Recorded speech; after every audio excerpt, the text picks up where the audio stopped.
Welcome back. Facebook's mea culpa. CEO Mark Zuckerberg is apologizing for the company's breach of trust in a full-page ad in 6 UK and 3 US newspapers following this scandal. Facebook shares are looking like this morning after a tough week last week where the company gave up more than 10% of its value. The stock is up fractionally right now. Joining us right now is Gabelli Multimedia Trust Portfolio Manager Larry Haverty, who owns Facebook and many other companies. Do you think it's done enough, Larry? Good to see you. Yeah, I think basically, Maria, the crisis could have been addressed earlier by Zuckerberg.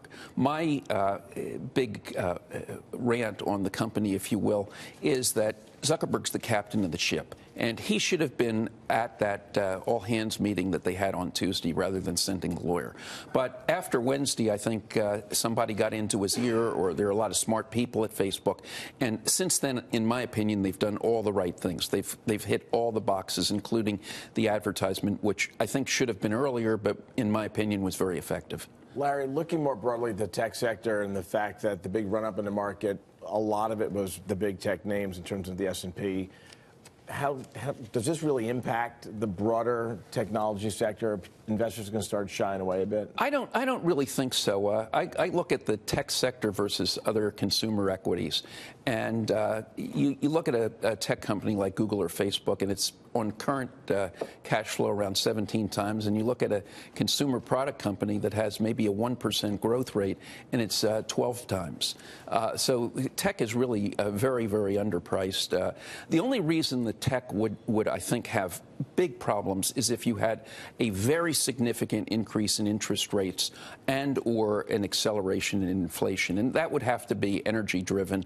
And I don't see any chance that that's going to happen anytime soon. What about an increase in regulation? I mean, what if we have a whole new rule book now for Facebook and all of these other companies that have an incredible amount of data? Does that cut into earnings and change the reason to own these stocks? Oh, I think for sure it does. And for sure we're going to see something like that, particularly in Europe and the UK, where the new regulations are really pretty stringent on what they can do. In the UK, people are very, very conservative about this, at least as far as my understanding is. And, you know, what you're looking at is a slowing in the rate of growth. Say if you thought Google was going to grow at 20%, maybe it's growing at 18%. If you thought Facebook was growing at 30%, that's it? Maybe it's 25%. I don't really think it's any lower than that, Maria, because you have so much growth in, you know, I was just in Australia and New Zealand last week, and they're growing like a weed over there. I think with this, it's unlikely that they're going to get into China. That would be the big bonanza. But there's a lot of growth in the world, and the thing about these companies is, at the end of the day, they don't give you anything. They're not giving you Colgate toothpaste. They're not giving you soap. Their cost of goods sold is virtually nothing. So if they get any revenue, they can't spend the money really fast enough, so it goes to free cash flow. But with Facebook, we talk about regulation and the added cost, and even if they choose, even if it's not through regulation, if they choose to dial their business back, that potentially reduces revenue and profit. However, you do have a rising tide of people basically getting rid of their Facebook accounts. And it maybe it's temporary, maybe it's not. But which companies also benefit from this backlash? Like in Apple, again, you can use Apple Messenger, you can use your iCloud email, because they certainly are more principled, and their primary source of revenue income is not selling people's data unbeknownst to them. Well, I think one of the beneficiaries may be what we now call old media. And you look at one of the companies in the news, Unilever. And Unilever is apparently very irritated at Facebook. And, of course, Unilever is a British and a Dutch company, and that goes in line with what I was saying about the regulation over there. Well, Unilever's not going to stop advertising, so some of it is probably going to filter down to the old guys. But importantly, my training's in economics.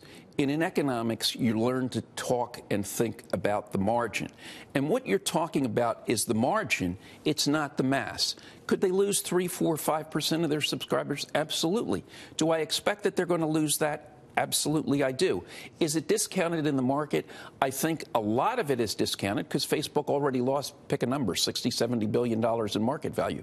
That's not a casual number. They could maintain their profit margins by laying people off. Well, you're talking about a 40% profit margin. This isn't a supermarket company with a 6% margin. What's their annual income, net income? It's $15 billion. I look at it on operating cash flow, so it's $23 billion.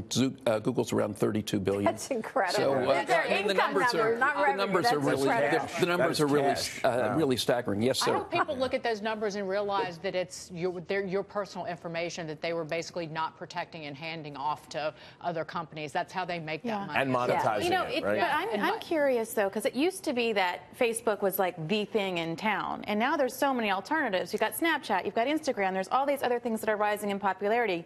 So if Facebook doesn't do the right thing, don't you think they could go the way of Kodak and BlackBerry and these others rise up? Oh, no. You don't? No.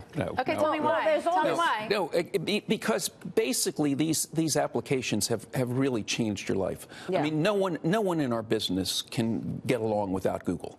I mean, I can't tell you how many times. But there's a price to be paid, Larry. Of course there is, and that's for the market. That's for the market to decide, and the market sets its price, I think, based upon interest rates and alternatives. And if interest rates stay anywhere near where they are, and I think that's the best bet, the price is not unreasonable. You're paying for Google 17 times cash flow. That's a 6% return. Google's growing 20%. You get 3% if you invest with the government for 30 years. 6% from Google versus 3% from the government. I'm going to go with Google. What's Facebook trading at right now? Facebook right now is about 18 times running rate cash flow.